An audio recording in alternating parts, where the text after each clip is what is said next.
¿Qué ocurrió con la Legión Perdida de Craso? Antes de entrar a fondo con la búsqueda de la Legión Perdida, creo que sería necesario efectuar algunas precisiones para que comprendamos bien qué ocurrió en realidad. Marco Licinio Craso, quien estaba al mando del ejército que combatió con los partos en la batalla de Carras, fue un general y político romano de enorme influencia, llegando a ser cónsul y miembro del primer triunvirato. Entre sus logros están conseguir apaciguar al ejército tras sus victorias frente al conocidísimo Espartaco, aquel gladiador protagonista de tantas películas de Hollywood.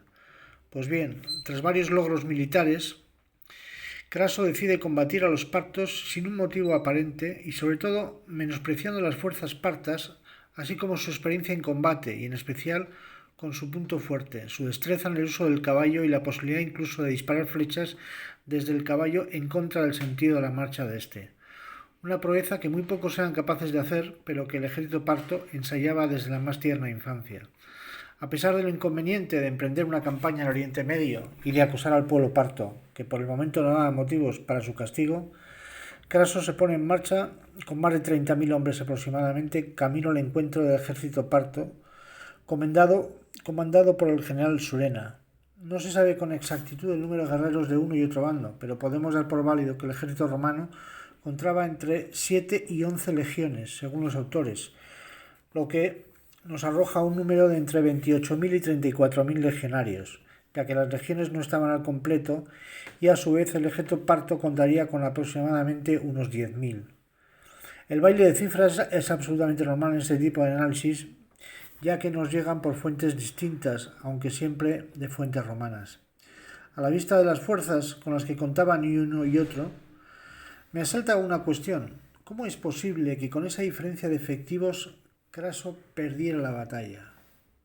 No debemos olvidar que Craso no era era un general experimentado en la guerra de las Galias y contra los sublevados de Espartaco. Además, el ejército parto no es el ejército romano, es decir, no existía en todo el mundo un ejército tan disciplinado y entrenado como el romano. Por ello, no alcanzamos a comprender cómo pudo producirse la derrota de Craso. A favor del ejército parto podemos señalar varias circunstancias que bien pudieron mover la balanza a su favor. Dos circunstancias resultaron decisivas en la batalla de Carras. De un lado, la magnífica factura de las flechas con que el ejército parto masacraba a las legiones romanas. Las flechas conseguían con cierta facilidad atravesar la coraza y el escudo del legionario, por lo que muchos de estos, si bien no murieron por el impacto de la flecha, sí resultaron heridos por la misma.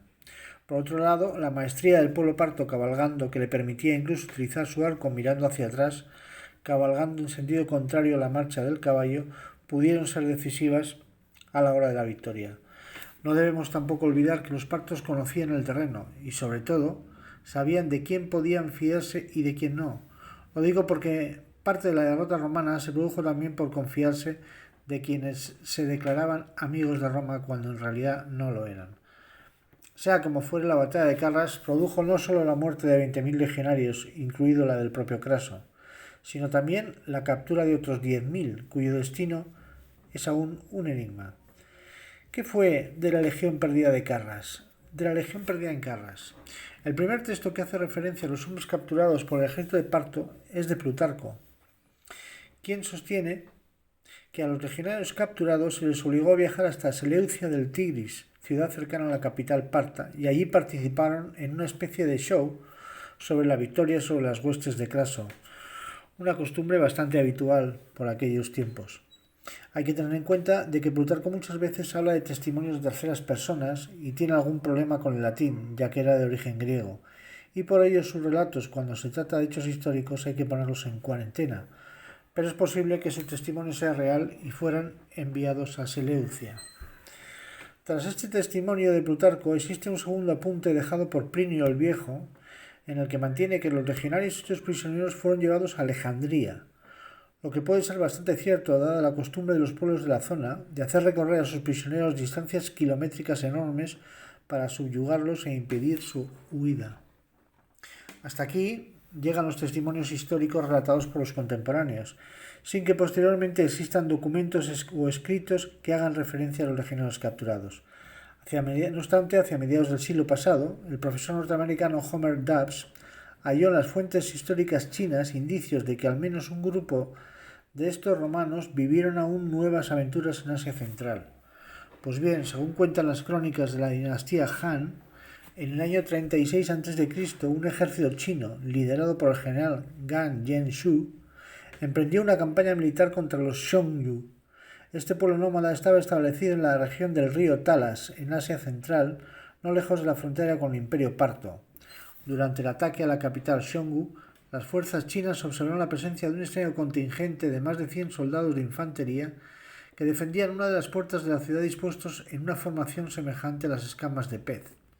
La crónica indicaba además que en el exterior de la ciudad se había dispuesto una doble empalizada defensiva de madera, al modo de muchas de las estructuras defensivas que adoptaban las legiones romanas al construir sus empalizadas. Si damos por buenas las teorías de Dubs, debemos suponer que es posible que algunos de los capturados por los partos lograran escapar y mezclarse con la población Xiongnu hasta el punto de poner sus conocimientos bélicos al servicio de sus nuevos conciudadanos. Las teorías del profesor Dubs han sido puestas en duda por parte de la comunidad científica al carecer de pruebas sólidas que acrediten la veracidad de sus manifestaciones. Sea como fuere, a día de hoy, la suerte de esos 10.000 legionarios conocidos como la Legión Perdida de Craso sigue siendo un enigma.